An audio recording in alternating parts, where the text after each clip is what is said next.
আসসালামু আলাইকুম ওয়া রাহমাতুল্লাহি ওয়া বারাকাতুহু। আপনারা সবাই কেমন আছেন? আমরা সুখে থাকি আলহামদুলিল্লাহ। আল্লাহ তাআলা আমাকে ভালো রেখেছেন। আলহামদুলিল্লাহ আলা কুল্লি হাল। বান্দা সুখে থাকুক কষ্টে থাকুক সব সময় প্রশংসা করবে। জোরে বলেন কার? আলহামদুলিল্লাহ। আলহামদুলিল্লাহ নাহমাদুহু ওয়া নাস্তাঈনুহু ওয়া নাস্তাগফিরুহু ওয়া নাউযু বিল্লাহি মিন শুরুরি আনফুসিনা ওয়া মিন সাইয়্যাতি আ'মালিনা। মান ইয়াহদিহিল্লাহু ফালা মুদিল্লা লাহু ওয়া মান ইউদ্লিলহু ফালা হাদিয়া লাহু।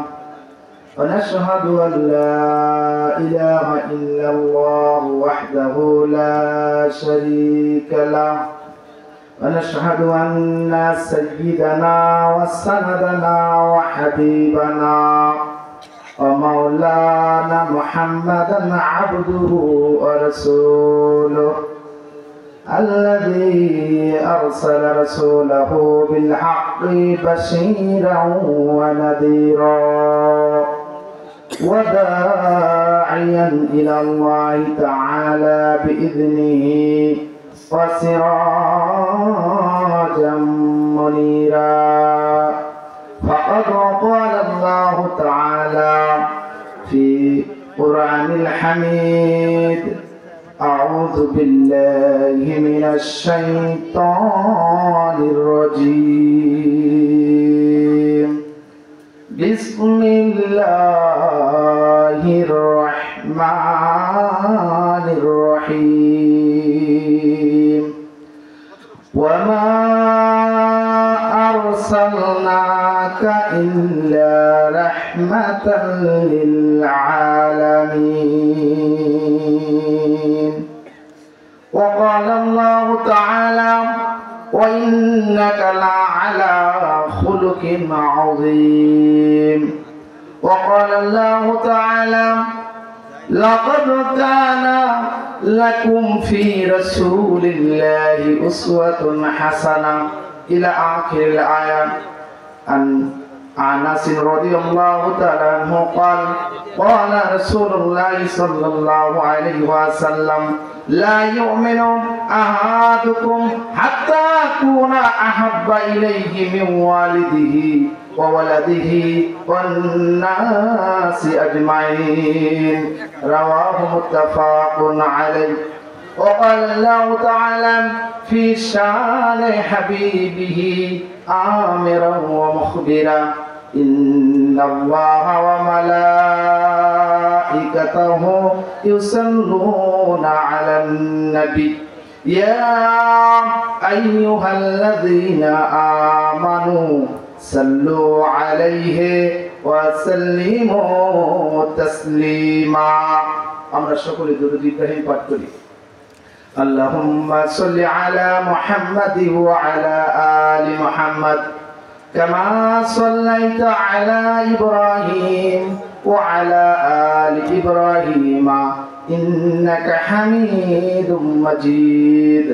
اللهم بارك على محمد وعلى آل محمد كما باركت على إبراهيم وعلى آل إبراهيم إنك حميد مجيد. চোখেরই পলকে তুমি হতে পারো লাশ, চিরতরে বন্ধ হবে তোমারই নিঃশ্বাস।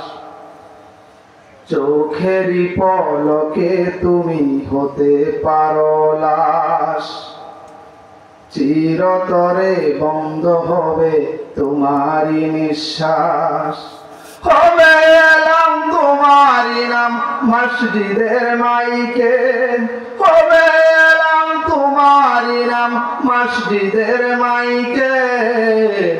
বাড়িওয়ালা নাই রে বাড়ি নাই রে দুনিয়াতে, বাড়িওয়ালা নাই রে বাড়ি নাই রে দুনিয়াতে। বাড়িওয়ালা নাই রে বাড়ি নাই রে দুনিয়াতে, বাড়িওয়ালা নাই রে বাড়ি নাই রে দুনিয়াতে। তোমার ভয়ে থাকতো মানুষ ছিল বাহাদুরি, বাবনি হাওয়ায় উড়া তুমি যে রঙিন ঘুড়ি। তোমার ভয়ে থাকতো মানুষ ছিল বাহাদুরি, বাবনি হাওয়ায় উড়া তুমি যে রঙিন ঘুড়ি। সুতোয় টান দিলে মালিক,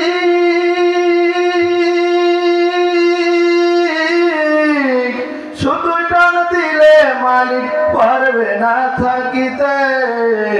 বাড়িওয়ালা বাড়িওয়ালা নাই রে বাড়ি নাই রে দুনিয়াতে, বাড়িওয়ালা নাই রে বাড়ি নাই রে দুনিয়াতে, বাড়িওয়ালা নাই রে বাড়ি নাই রে দুনিয়াতে, বাড়িওয়ালা নাই রে বাড়ি নাই রে দুনিয়াতে।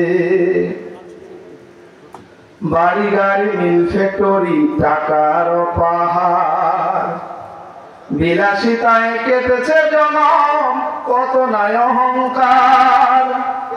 বাড়ি গাড়ি মিল ফ্যাক্টরি টাকার পাহাড়, বিলাসিতায় কেটেছে জীবন কত নাই অহংকার। দামি কাপড় ছেড়ে হবে, দামি কাপড় ছেড়ে হবে সাদা কাফন পরিতে। বাড়িওয়ালা নাই রে বাড়ি নাই রে দুনিয়াতে, বাড়িওয়ালা নাই রে বাড়ি নাই রে দুনিয়াতে, বাড়িওয়ালা নাই রে বাড়ি নাই রে দুনিয়াতে, বাড়িওয়ালা নাই রে বাড়ি নাই রে দুনিয়াতে। যাদের সাথে চলতে তুমি থাকতে দিবানিশি, জানা যায় শরীক হবে তোমার প্রতিবেশী। যাদের সাথে থাকতে তুমি চলতে দিবানিশি, জানা যায় শরীক হবে তোমার প্রতিবেশী। স্বজনেরা নিয়ে যাবে,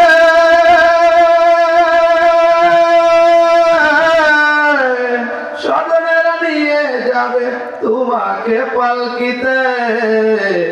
বাড়িওয়ালা নাই রে বাড়ি নাই রে দুনিয়াতে, বাড়িওয়ালা নাই রে বাড়ি নাই রে দুনিয়াতে, বাড়িওয়ালা নাই রে বাড়ি নাই রে দুনিয়াতে, বাড়িওয়ালা নাই রে বাড়ি নাই রে দুনিয়াতে।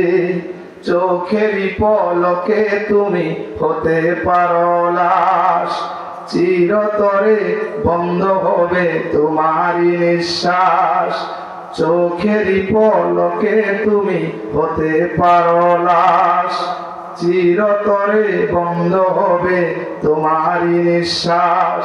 হবে নাম তোমারই নাম মসজিদের মাইকে, হবে নাম তোমারই নাম মসজিদের মাইকে। বাড়িওয়ালা নাই রে বাড়ি নাই রে দুনিয়াতে, বাড়িওয়ালা নাই রে বাড়ি নাই রে দুনিয়াতে, বাড়িওয়ালা নাই রে বাড়ি নাই রে দুনিয়াতে, বাড়িওয়ালা নাই রে বাড়ি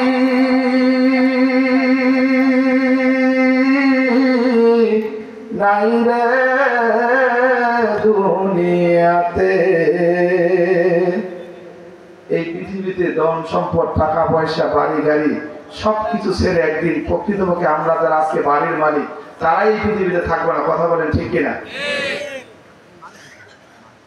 খামারগাম ইবতেদায়ী মাদ্রাসা মাঠে অত্র মাদ্রাসার উন্নতি কল্পে অত্র মাদ্রাসার কমিটি এবং গ্রামবাসী কর্তৃক আয়োজিত আজকের বিরাট ইসলামী জালসার সম্মানীয় সভাপতি বিশিষ্ট আলেমে দ্বীন জনাব মাওলানা মোহাম্মদ মুজাম্মেল হক মোল্লা,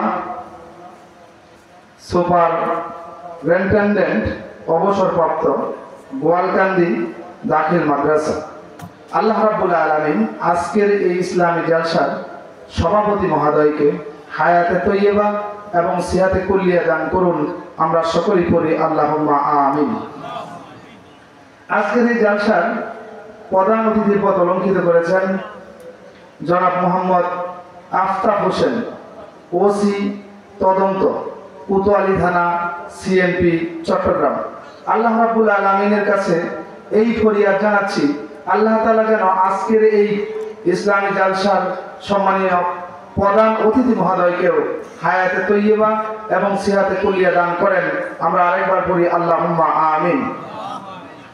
এছাড়াও প্রধান পৃষ্ঠপোষক জনাব মোহাম্মদ বেলাল উদ্দিন শাহ, সভাপতি 14 নং হামিরপুর ইউনিয়ন বিএনপি, জনাব মোহাম্মদ সামিউল হক খান, অবসরপ্রাপ্ত সার্জেন্ট, রাজশাহী, বিশেষ অতিথিবৃন্দ, জালসা পরিচালনার কমিটি বৃন্দ, বিজ্ঞাপনে উল্লিখিত সম্মানিত অতিথিবৃন্দ, আমন্ত্রিত অতিথিবৃন্দ, বিশেষ করে আমার আগে যারা আপনাদেরকে কোরআন হাদিস থেকে এই গভীর রাত্রি পর্যন্ত কথা শোনালেন, দ্বিতীয় বক্তা হিসেবে কথা বলেছেন আমার অত্যন্ত শ্রদ্ধাভাজন ব্যক্তিত্ব, অত্র এলাকার বিশিষ্ট আলেম দ্বীন হাফেজ কারি মাওলানা মোহাম্মদ আব্দুর রাজ্জাক, শিক্ষক, জিকরা হাফেজিয়া মাদ্রাসা। আল্লাহ তাআলা হুজুরকে হায়াতে তৈয়বা এবং সিহাতে কুল্লিয়া দান করুন, সবাই বলেন আমিন। তৃতীয় বক্তা হিসেবে কথা বলেছেন অত্র এলাকার প্রবীণ আলেম দ্বীন হযরত মাওলানা মোহাম্মদ মোফাজ্জল হোসাইন এমএম, সুপার, উত্তর একডালা দাখিল মাদ্রাসা। আল্লাহ তাআলা তাকেও কবুল করুন, সবাই বলেন আমিন। চতুর্থ বক্তা হিসেবে কথা বলেছেন বিশিষ্ট আলেম দ্বীন অত্র মাদ্রাসার প্রধান শিক্ষক মাওলানা মোহাম্মদ আব্দুর রশিদ, দক্ষিণ মাদ্রাম, অর্থাৎ এই মাদ্রাসার তিনি প্রধান শিক্ষক। এছাড়া দক্ষিণ মাদ্রাম ইবতিদায়ী মাদ্রাসার প্রধান শিক্ষক উনি। আল্লাহ তাআলা ওনার আলোচনা থেকেও আমাদের ইহকালীন এবং পরকালীন সফলতা দান করুক, সবাই বলেন আমিন। এছাড়াও মঞ্চে উপবিষ্ট বিভিন্ন রাজনৈতিক দলের নেতৃবৃন্দ, মিডিয়ার ভাইয়েরা, প্রশাসনের ভাইয়েরা, আমার সামনে বসে থেকে যে সমস্ত মুসলমান ভাইয়েরা কথা শুনছেন, আমার প্রাণপ্রিয় মুসলমান ভাইয়েরা, পর্দার অন্তরাল থেকে যারা শুনছেন, আমার সম্মানিতা মা এবং বোনেরা, আলোচনার শুরুতেই বিশ্বমনিবের দরবার আলিশানে সকলের জন্যই আমরা হায়াতে তৈয়বা এবং সিহাতে কুল্লিয়া কামনা করছি। আমরা সবাই আরেকবার পড়ি আল্লাহুম্মা আমিন। প্রিয় ভাইয়েরা আমার, আলোচনা সূচনা লগ্নে আমি সময় বেশি নিব না, যেহেতু রাত্রে অনেক হয়ে গিয়েছে। এজন্য সরাসরি আমরা সেই মহান রবের দরবারে আলিশানে কালিমাতুশ শুকর আদায় করব, যিনি আমাদেরকে তার নিয়ামতের শুকরিয়া আদায় করার জন্য পবিত্র কুরআনুল কারীমের 2 নম্বর সূরা আল বাকারা এর 152 নম্বর আয়াতে কারিমায় নির্দেশ প্রদান করেছেন। আল্লাহ রাব্বুল আলামিন বলেন, ফাযকুরুনি আযকুরকুম ওয়াশকুরুলি ওয়ালা তাকফুরুন। আল্লাহ তাআলা 2 নম্বর সূরা আল বাকারা এর 152 নম্বর আয়াতে বলেন, ফাযকুরুনি আযকুরকুম ওয়াশকুরুলি ওয়ালা তাকফুরুন। আল্লাহ বলেন, ফাযকুরুনি, আমি আল্লাহকে স্মরণ করো, ফাযকুরুনি, আমি আল্লাহকে স্মরণ করো, আমি আল্লাহ তোমাদেরকে স্মরণ করব। আমার কৃতজ্ঞতা প্রকাশ করো, ওয়ালা তাকফুরুন, আমাকে অস্বীকারী হয়ো না। এই একই কথা আল্লাহ তাআলা 14 নম্বর সূরা ইব্রাহিমের 7 নম্বর আয়াতে বলেন। আল্লাহ বলেন, লাইন শাকারতুম লাযিদান্নাকুম ওয়া লাইন কাফারতুম ইন্না আযাবি লাশাদীদ। আল্লাহ আয়াতে বলেন, লাইন শাকারতুম লাযিদান্নাকুম, তোমরা যারা আমি আল্লাহর নিয়ামতের শুকরিয়া আদায় করবে, আমি আল্লাহ তাদের নিয়ামতকে বাড়িয়ে দিব। চিৎকার দিয়ে বলেন সুবহানাল্লাহ। ওয়ালাইন কাফারতুম, আর যারা অস্বীকার করবে, নিয়ামতের অকৃতজ্ঞতা প্রকাশ করবে, ইন্না আযাবি লাশাদীদ, নিশ্চয়ই আল্লাহ তাআলা শাস্তি বড় যন্ত্রণাদায়ক। তার মানে আল্লাহর নিয়ামতের শুকরিয়া আদায় করার দরকার আছে না নাই? তাহলে আমরা হৃদয়ের সবটুকু ভালোবাসা নিয়ে আমাদেরকে যে আল্লাহ তাআলা যত নিয়ামত দিয়েছেন, সমস্ত নিয়ামতের কৃতজ্ঞতা স্বরূপ একবার বিশ্বমনিবের দরবারে আলিশানে কালিমাতুশ শুকর আদায় করি। সকলেই সমস্বরে বলি আলহামদুলিল্লাহ। আরেকটু জোরে বলি আলহামদুলিল্লাহ। শতকোটি দরুদ এবং সালাম বর্ষিত হোক বিশ্ব মানবতার মুক্তির দূত সাইয়্যিদুল মুরসালিন খাতামান নবিয়্যিন রাহমাতাল লিল আলামিন, নবীকুল শিরোমণি আশরাফুল আম্বিয়া, যার আগমনে অন্ধকারাচ্ছন্ন পৃথিবীটা আলোকিত হলো, যেই দয়ার নবীর সংস্পর্শে এসে খুব অল্প সময়ের ব্যবধানে পাপী গুনাহগার মানুষগুলো দুনিয়াতে থাকতেই জান্নাতি মানুষ হিসেবে পরিগণিত হলো। যে দয়ার নবী তার নবুয়তি জীবনের সুদীর্ঘ 23 বছর উম্মতের মায়ায় অতিবাহিত করেছেন, নিজে কষ্ট করেছেন, কিন্তু উম্মতের নাজাতের চিন্তা ফিকির করেছেন। যে দয়ার নবী শুয়ে আছেন সোনার মদিনায়, তার রূহ মুবারকে উম্মত হিসেবে হৃদয়ের সবটুকু ভালোবাসা উজাড় করে দিয়ে একবার দরুদ এবং সালাম পাঠাই, সকলেই পড়ি সাল্লাল্লাহু আলাইহি ওয়াসাল্লাম। আমরা অনেকেই এখনো পর্যন্ত দরুদ পড়তে পারলাম না। নাসাই মিশকাত মুসনাদ আহমদ বর্ণনা عن أنس رضي الله تعالى عنه قال رسول الله صلى الله عليه وسلم من سلم علي صلاة واحدة খাদিমুর রাসূল হযরত আনাস বলেন, বিশ্বনবী বলেছেন, আমার যে উম্মত আমার প্রতি একবার দরুদ পাঠ করেন সাল্লাল্লাহু আলাইহি আশারা সালাওয়াত, আল্লাহ তাআলা ওই বান্দাকে 10টি রহমত দান করেন। জোরে বলেন সুবহানাল্লাহ। ওয়া হুতান আনহু আশারু খাতিয়াত, আল্লাহ তাআলা ওই বান্দার 10টি সগীরা গুনাহ ছোট গুনাহ ক্ষমা করে দেয়। এরপরে আল্লাহর নবী বলেন, ও রুফিয়াত লাহু আশারু দারাজাত, আল্লাহ তাআলা ওই দরুদ পাঠকারী বান্দার 10টি সম্মান এবং মর্যাদা বাড়িয়ে দেয়। জোরে বলেন সুবহানাল্লাহ। তাহলে নবীর উপর দরুদ পড়ার দরকার আছে না নাই?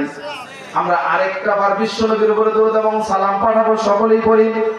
কেউ মুখ জবান বন্ধ করে রাখবেন না, সবাই পড়েন সাল্লাল্লাহু আলাইহি ওয়াসাল্লাম।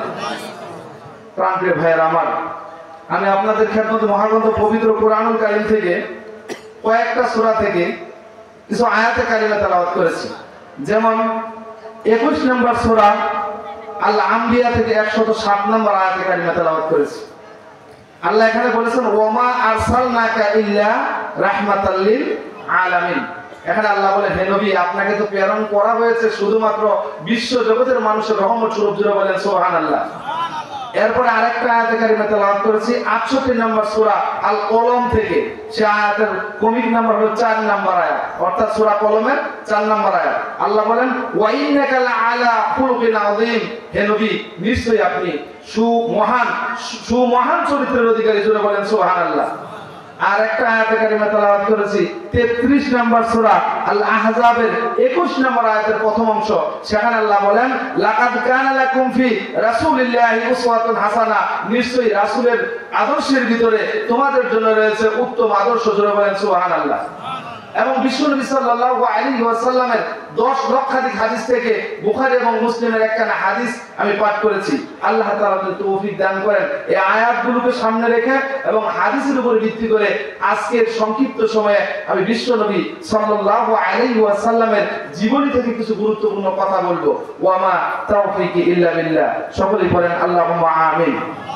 প্রিয় ভাইয়েরা আমার, আমি আপনাদের খেদমতে বিশ্বনবী সাল্লাল্লাহু আলাইহি সাল্লামের জীবনী থেকে কিছু কথা শোনাবো। আমি আজকে ব্যক্তিগতভাবে তাকওয়া অর্থাৎ আল্লাহ ভীতি সম্পর্কে আলোচনা করার একটা চিন্তা নিয়ে এসেছিলাম আপনাদের এখানে। কিন্তু আসার পরে একজন চাচা আমাকে বলল যে, বাবা, বিশ্বনবী সাল্লাল্লাহু আলাইহি ওয়াসাল্লামের জীবনী সম্পর্কে কিছু বলেন। আমি তাৎক্ষণিক চাচার কথায় রাজি হয়ে আজকে বিশ্বনবীর জীবনী থেকে আপনাদের কিছু কথা শোনাবো। আপনারা যদি শেষ পর্যন্ত থাকেন তাহলে আমি আসি ইনশাআল্লাহ। আপনারা থাকবেন তো? তাহলে আমরা সেই রবের তাকবীর দিব। আমি বলবো লিল্লাহি তাকবীর, আপনারা বলবেন আল্লাহু আকবার। এই তাকবীরের ধ্বনি শয়তান শুনলে পিছন দিয়ে বায়ু ছাড়তে ছাড়তে সেখান থেকে পালিয়ে যাবে। তাহলে কোন শয়তান আর বলবে না রাত 12টা বেজে গেছে, চল বাড়িতে যাই, শীত লাগতেছে, এরকম কোনো ওয়াসওয়াসা দিতে পারবে না। সকলে আমার সঙ্গে পড়েন লিল্লাহি তাকবীর, লিল্লাহি তাকবীর, লিল্লাহি তাকবীর। প্রিয় ভাইয়েরা আমার, আমরা এই পৃথিবীতে বিশেষ করে যারা উচ্চ শিক্ষা শিক্ষিত, এরা অনেক মানুষের জীবনে তাদের মুখস্থ থাকে। যারা অনার্স মাস্টার্স করে তারা বিভিন্ন কবি, সাহিত্যিক, দার্শনিক, রাজনীতিবিদ, বিভিন্ন মানুষের জীবনে তারা মুখস্থ করে। অথচ আপনাদের এখান থেকে কাউকে দাঁড়া করিয়ে যদি বলা হয় যে বিশ্বনবীর জীবনী থেকে ধারাবাহিকভাবে 15-20 মিনিট কথা বলেন, অনেকেই হইতে পারবে না। আমি কাউকে ছোট করার উদ্দেশ্যে বলছি না, কিন্তু যে মানুষটার জীবনী জানা আমাদের জন্য উম্মত হিসেবে অত্যন্ত জরুরি, সেই মানুষটার জীবনী আমরা জানতে পারলাম না।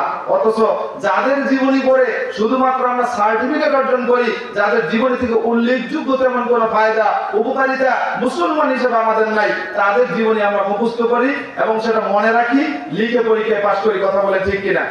অথচ যে বিশ্বনবী সাল্লাল্লাহু আলাইহি ওয়াসাল্লামকে আল্লাহ রাব্বুল আলামিন तमाम পৃথিবী নয়, শুধুমাত্র এখানে আলামিন শব্দটা বহু বচন। এই আলামিন মানে আল্লাহ তাআলার যতগুলো জগৎ রয়েছে সবগুলো জগতের জন্য আল্লাহ যেমন আলহামদুলিল্লাহি রাব্বিল আলামিন, আল্লাহ যেমন সমস্ত জগৎসমূহের রব, ঠিক তেমনি ইল্লা রাহমাতাল লিল আলামিন, আল্লাহর রাসূল ওই সমস্ত জগৎসমূহের জন্য রহমত স্বরূপ, যাকে আল্লাহ তাআলা আমাদের হেদায়েতের জন্য গাইডলাইন বানিয়ে, অভিভাবক বানিয়ে, বাশীরাও ও মুবাশশিরাও এবং নাযির বলে, অর্থাৎ সুসংবাদ দাতা হিসেবে, ভীতি প্রদর্শনকারী হিসেবে আমাদের কাছে পাঠালেন। সেই নবীর জীবনী আমরা জানি না, এটা উম্মত হিসেবে আমাদের জন্য দুঃখজনক। কথা বলে ঠিক কিনা? আমরা অতি সংক্ষেপে সেই রাসূলের জীবনী থেকে জানবো, কারণ এমন একজন ব্যক্তির জীবনী থেকে আমরা কিছু কথা শুনবো যার ব্যাপারে শুধুমাত্র মুসলমানগণ নয়, সৌদি আরবের একটা প্রতিযোগিতায় এই বিশ্বনবীর জীবনীর উপরে 1182টা সিরাতের কিতাব সেখানে প্রতিযোগিতা করেছে। জোরে বলেন কয়টা কিতাব? 1182টা, অর্থাৎ বিশ্বনবীর জীবনীর উপরে 1182টা কিতাব লেখা হয়েছে, সিরাতের কিতাব। আরো বেশি থাকতে পারে, এইগুলো প্রতিযোগিতায় অংশগ্রহণ করেছে। আপনারা বিভিন্ন বড় বড় লাইব্রেরিতে গেলেন, একটা বই পাবেন, যে বইয়ের নাম দ্য 100, বাংলা শিরোনামে বইটা বের হয়েছে, 100 মহামনীষীর জীবনী। এই বইটার রাইটার, লেখক হলেন একজন খ্রিস্টান, অর্থাৎ খ্রিস্ট ধর্মাবলম্বী, যার নাম হলো মাইকেল এইচ হার্ট। বইয়ের নাম কি বললাম? বইয়ের নাম দ্য 100 অথবা 100 মহামনীষীর জীবনী। আর বইয়ের রাইটারের নাম কি বলেছি? Michael H heart. আমার আলোচনা শুনতে হলে আমার সঙ্গে প্রত্যুত্তর করতে হবে, তাহলে আমি বুঝতে পারবো যে আমার কথাগুলো আপনারা বুঝতে পারতেছেন। এই রাইটার 100 মহামনীষীর জীবনী নিয়ে একটা বই লিখলেন, কিন্তু খ্রিস্ট ধর্মাবলম্বী হওয়ার পরেও সেই বইয়ের প্রথম যেই মহামনীষীর জীবনীটা তিনি নিয়ে আসলেন, তিনি খ্রিস্ট ধর্মের ধর্মযাজক, আপনার আমার নবীর আগের নবী যিশু খ্রিস্ট বা ঈসা আলাইহিস সালাতু সালাম নয়, তিনি হলেন আপনার আমার নবী মুহাম্মদুর রাসূলুল্লাহ। সকলেই পড়েন সাল্লাল্লাহু আলাইহি ওয়াসাল্লাম। তার বন্ধু মহল তাকে বলল, ও ভাই মাইকেল এইচ হার্ট, তুমি একজন খ্রিস্ট ধর্মাবলম্বী হওয়ার পরে তোমার নবী ঈসা রূহুল্লাহর জীবনী তুমি প্রথমে না নিয়ে এসে, 1 নম্বরে না নিয়ে এসে, কেন তুমি মুসলমানদের নবী মুহাম্মদুর রাসূলুল্লাহর জীবনী 1 নম্বরে নিয়ে আসলে? ঐতিহাসিকগণ বলেছেন, এই বইয়ের রাইটার, অর্থাৎ এই বই যিনি লিখেছেন মাইকেল এইচ হার্ট, তিনি ডাক দিয়ে বলেন, আমার বন্ধুরা, আমি 100 মহামনীষীর জীবনী লিখতে গিয়ে অনেকগুলো মানুষের জীবনী আমি অধ্যয়ন করেছি, অনেকগুলো মানুষের জীবনী আমাকে পড়তে হয়েছে। কারণ 100 মানুষের জীবনী লিখতে গেলে অনেকগুলো মানুষের জীবনী পড়তে হয়, তা না হলে তো 100 মানুষের জীবনী তারা লিখতে পারবে না। তিনি বলেন, আমি যতগুলো মানুষের জীবনী পড়েছি, আমি খ্রিস্ট ধর্মাবলম্বী হওয়ার পরে আমার কাছে মনে হয়েছে একাধারে এতগুলো যোগ্যতা, কোয়ালিটি এই মুসলমানদের নবী মুহাম্মদ সাল্লাল্লাহু আলাইহি ওয়াসাল্লামের জীবনীতে যা আছে, আমার নবী যিশু খ্রিস্ট তথা ঈসার জীবনীতেও তাও নাই। এই জন্য আমি খ্রিস্ট ধর্মাবলম্বী হওয়ার পরেও মুসলমানদের নবী মুহাম্মদুর রাসূলুল্লাহ সাল্লাল্লাহু আলাইহি ওয়াসাল্লামের জীবনীকে প্রথমে স্থান দিয়েছি। চিৎকার দিয়ে বলেন সুবহানাল্লাহ। একটা জিনিস লক্ষ্য করেন, তিনি কিন্তু খ্রিস্টান। তিনি তার বইয়ের প্রথম দিকে 100 মহামনীষী নামক মহামনীষীর জীবনী, এই বইয়ের 100 মহামনীষীর জীবনী, এই বইয়ের প্রথমে তিনি তার নবী ঈসা রূহুল্লাহর নামটা নিয়ে আসতে পারতেন। তিনি কেন নিয়ে আসলেন না? তিনি অনেকগুলো মানুষের মহামনীষীর জীবনী তিনি অধ্যয়ন করেছেন, দার্শনিক, বৈজ্ঞানিক, রাজনীতিবিদ, ধর্মযাজক, এরকম ভাবে বিভিন্ন মানুষের জীবনী তিনি অধ্যয়ন করে দেখেছেন। সকল গুণের সমাহার শুধুমাত্র একমাত্র রাহমাতাল লিল আলামিন নবী কুল শিরোমণি মুহাম্মদুর রাসূলুল্লাহর জীবনেই সন্নিবেশিত হয়েছে। চিৎকার দিয়ে বলেন সুবহানাল্লাহ। এই জন্য তিনি তার নামটা প্রথমে নিয়ে এসেছেন। আমরা আজকে সেই রাসূলের জীবনী থেকে কথা শুনবো। আল্লাহ রাসূল সাল্লাল্লাহু আলাইহি ওয়াসাল্লামের জীবন প্রথমত দুই ভাগে বিভক্ত। মূল আলোচনা শুরু হয়েছে, কান খাড়া করে শুনবেন, অন্যদিকে যদি মনোযোগ দেন তাহলে আলোচনা ভালো করে বুঝতে পারবেন না। এই জন্য আমি অনুরোধ করব, যারা আমার কথাগুলো শুনতে পাচ্ছেন এদিক সেদিক না তাকিয়ে দিলের কান লাগিয়ে কথাগুলো শুনবেন। আমি আশা করি যতক্ষণ কথা শুনবেন ততক্ষণ পর্যন্ত অন্তত আগামীকাল রাসূলের জীবনী সম্পর্কে আপনার একটা স্পষ্ট ধারণা থাকবে ইনশাআল্লাহ। রাসূল সাল্লাল্লাহু আলাইহি ওয়াসাল্লামের জীবনী প্রথমত দুই ভাগে বিভক্ত। কয় ভাগে বিভক্ত?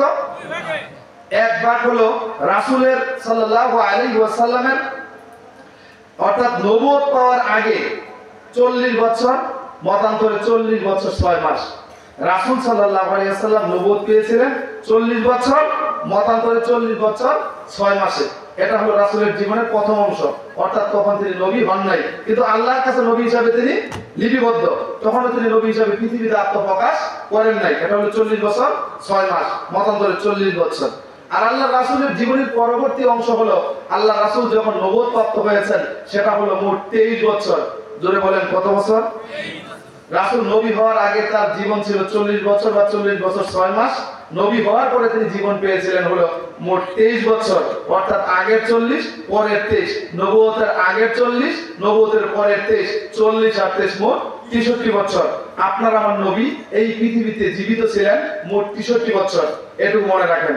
এবার আসেন আল্লাহ রাসূল সাল্লাল্লাহু আলাইহি ওয়াসাল্লামের জীবনী, নবুয়তের যে জীবনটা 23 বছর, সেটা আবার দুইটা পর্বে বিভক্ত।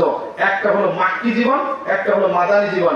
আল্লাহ রাসূল সাল্লাল্লাহু আলাইহি ওয়াসাল্লাম মাক্কি জীবনে অর্থাৎ নবী রাসূল হওয়ার পর তিনি মক্কায় অবস্থান করেছিলেন মোট 13 বছর। জোরে বলেন কত বছর? আর হিজরত করে বিশ্বনবী সাল্লাল্লাহু আলাইহি ওয়াসাল্লাম যাওয়ার পরে মদিনায় মৃত্যুর আগ পর্যন্ত তিনি অবস্থান করেছিলেন মোট 10 বছর। জোরে বলেন কত বছর? তার মানে রাসূলের নবুয়তি জীবনের 23 বছর কয়টা ভাগে বিভক্ত? প্রথম ভাগ মক্কার জীবন, যেটাকে মাক্কি জীবন বলা হয়, এই মাক্কি জীবনের সময়কাল কত বছর? 13 বছর। আর দ্বিতীয় পর্যায়ে বা দ্বিতীয় ধাপে রাসূলের মাদানী জীবন কত বছর? এইটুকু রাখেন। এবার আসেন বিশ্বনবী সাল্লাল্লাহু আলাইহি ওয়াসাল্লামের বংশ পরম্পরাটা আমরা একটু জানার চেষ্টা করি। আল্লাহ রাসূল সাল্লাল্লাহু আলাইহি ওয়াসাল্লামের একটা নাম হলো মুহাম্মদ, সকলেই বলেন সাল্লাল্লাহু আলাইহি ওয়াসাল্লাম। আরেকটা নাম হলো আহমদ, সকলেই বলেন সাল্লাল্লাহু আলাইহি ওয়াসাল্লাম। এছাড়াও আল্লাহর রাসূলের অনেকগুলো গুণবাচক নাম রয়েছে, কুনিয়াত বা উপনাম রয়েছে, যেগুলো আমাদের আজকে আলোচনার বিষয় না। আমি যেহেতু সংক্ষেপে সামনের দিকে আগাবো, বিস্তারিত ওদিকে জন্য যাচ্ছি না। আল্লাহর রাসূলের যে প্রথম নাম মুহাম্মদ সাল্লাল্লাহু আলাইহি ওয়াসাল্লাম, মুহাম্মদ শব্দের অর্থ হলো প্রশংসিত। মুহাম্মদ শব্দের অর্থ কি? প্রশংসিত। পবিত্র কুরআনুল কারীমে সরাসরি মুহাম্মদ সাল্লাল্লাহু আলাইহি ওয়াসাল্লাম এই শব্দটি এসেছে 4 বার। জোরে বলেন কতবার? আর আহমদ এই শব্দটা ইসমে ফাইল থেকে যদি আসে তাহলে এর অর্থ হবে অধিক প্রশংসাকারী। অর্থাৎ আহমদ মানে অধিক প্রশংসাকারী। তাহলে আহমদ এবং মুহাম্মদ একই ব্যক্তির নাম, তিনি হলেন আমাদের নবী। কথা বলেন ঠিক কিনা? এবার আসেন বিশ্বনবী সাল্লাল্লাহু আলাইহি ওয়াসাল্লামের নাম মুহাম্মদ অথবা আহমদ।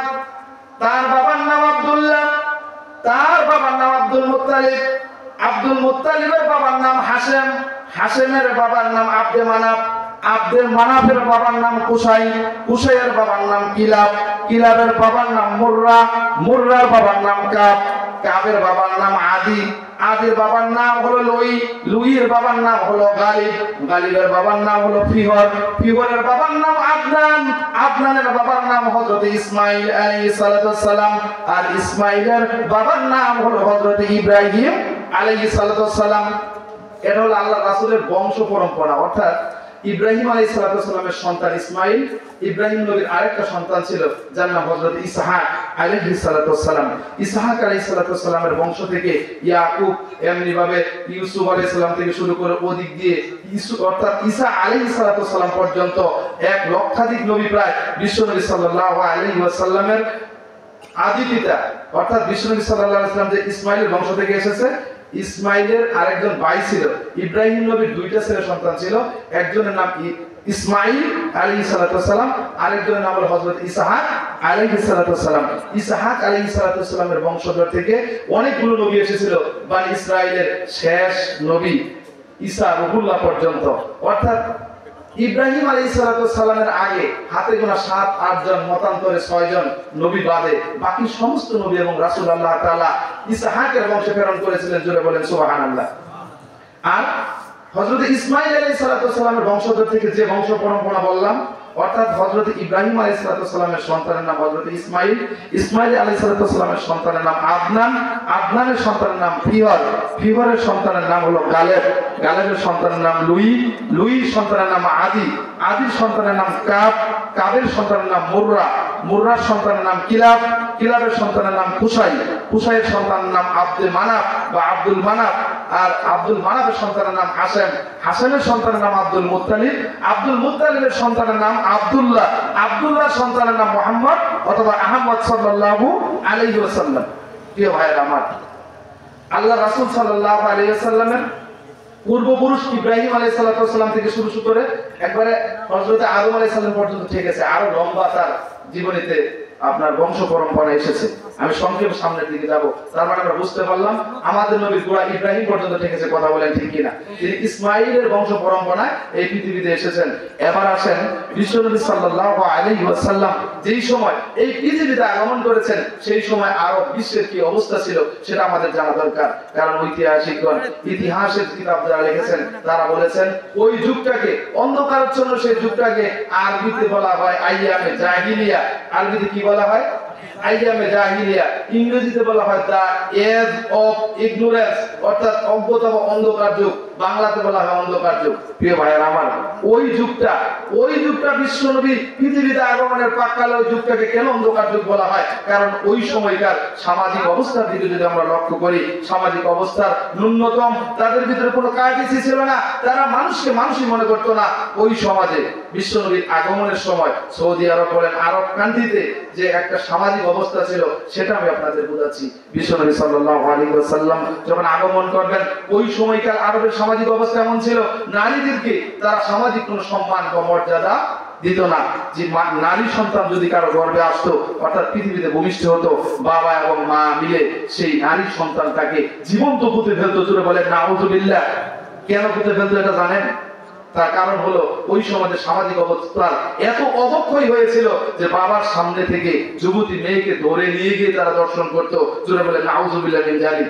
এজন্য পিতা হিসাবে নিজ মেয়েকে ধরে নিয়ে যে তার চোখের সামনে জিনা ব্যভিচার করবে, দর্শন করবে, বাবা হিসেবে এটা কিন্তু অপমানজনক। এই চিন্তা চেতনা থেকে তারা নারী সমাজের প্রতি এমন ভিন্ন মনোভাব পোষণ করতো, তারা মেয়ে হলে অপমানের দায় এড়ানোর জন্য জীবন্ত মেয়েকে তারা পুঁতে ফেলতো। জোরে বলে নাউযুবিল্লাহ। ওই সময়ে নারী জাতির কোন সম্মান আরো বিশ্বে ছিল না। নারীদেরকে তারা শুধুমাত্র ভোগ বিলাসের পণ্য মনে করত। ইচ্ছে করলে একাধিক বিবাহ করত, 10-12 জন 20 জন করে নারীকে বিবাহ করত, ইচ্ছে হলে তালাক দিয়ে দিত। এটা ছিল ওই সময়কার সামাজিক অবস্থা। ওই সময়কার অর্থনৈতিক অবস্থা এমন ছিল, চড়া সুদ তখন ওই সমাজে প্রচলিত ছিল। সুদ যারা নিত, সুদ দিতে দিতে তারা দিন দিন দরিদ্র হতো। আর সুদের টাকা যারা লাগাতো, ওই সমস্ত সুদখোর মহাজনেরা দিন দিন ধনী হতো।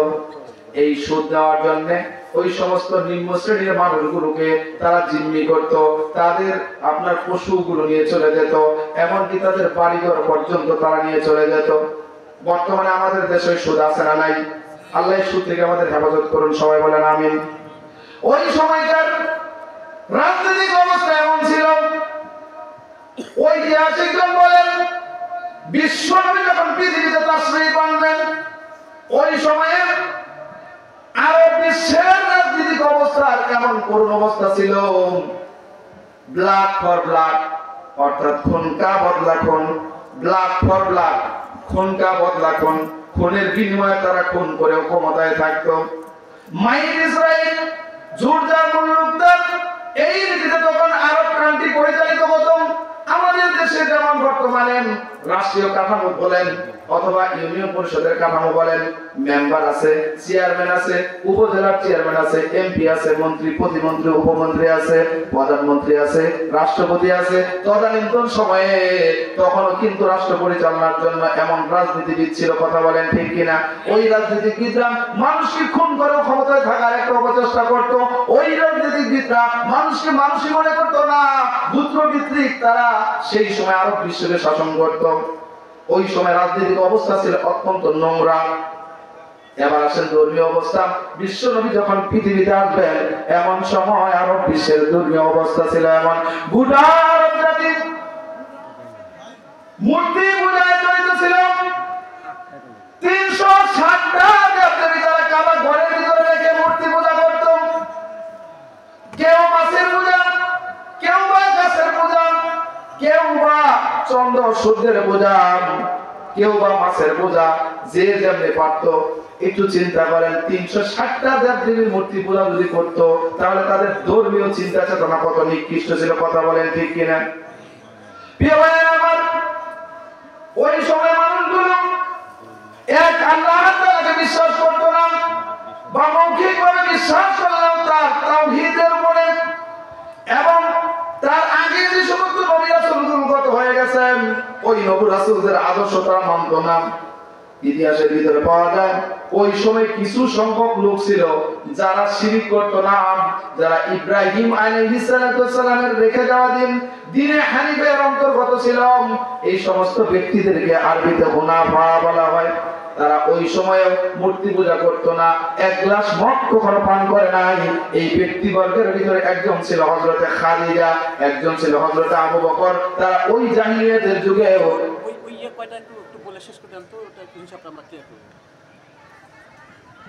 আমি যে কথাটা বলছিলাম আবার এখান থেকে শুরু করবো ইনশাআল্লাহ। মোসাম্মদ রহিমা বিবি স্বামী আফজাল হোসেন সর্দার, খামারগ্রাম, নগদে 200 টাকা, আলু 20 কেজি, জোরে বলেন মারহাবা। আল্লাহ তুমি তার দানকে কবুল আর মঞ্জুর করো। যে নিয়তে দান করলো আল্লাহ দানকারীর মাতা পিতা যদি কবরে চলে যায় মাফ করে দাও, জীবিত থাকলে তাদেরকে হায়াতে তৈয়বা দাও। সবাই বলেন আমিন। আপনারা যারা চলে যাচ্ছেন আসলে কালেকশন হাতে গোনা কয়েকটা, 2 থেকে 5 মিনিট লাগবে। আপনারা সবাই বসেন, আলোচনা হবে ইনশাআল্লাহ। আল্লাহ তোমার একজন বান্দা মোহাম্মদ ইউনুস আলী দেওয়ান, পিতা মৃত শমশের আলী, খামারগ্রাম, আলু 1 মঞ্জুরে বলেন মারহাবা। আল্লাহ তার দানকে কবুল আর মঞ্জুর করো। সবাই বলেন আমিন।